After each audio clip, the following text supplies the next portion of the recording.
Штипските ловци во акција за прихрана на дивечот.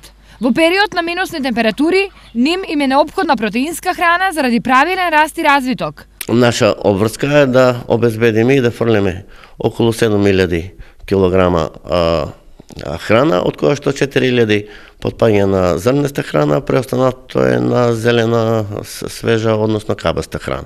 Пред неколку дена ловците започнаа со прихрана на рибицата полка, а веќе од денес храна се носи и на друг вид. Прихраната и на камењарката, што значи дека со идавањето на еднодневните дозволи за лов на штетен дивеч, задолжително секој од нашите членови прима и храна за прихрана на еребицата камењарка.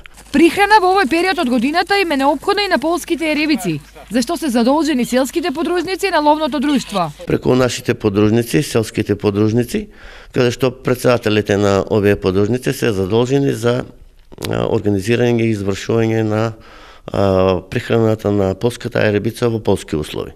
Освен на прихрана, во овој период штипските ловци се фокусирани на лов на штетен дивеч.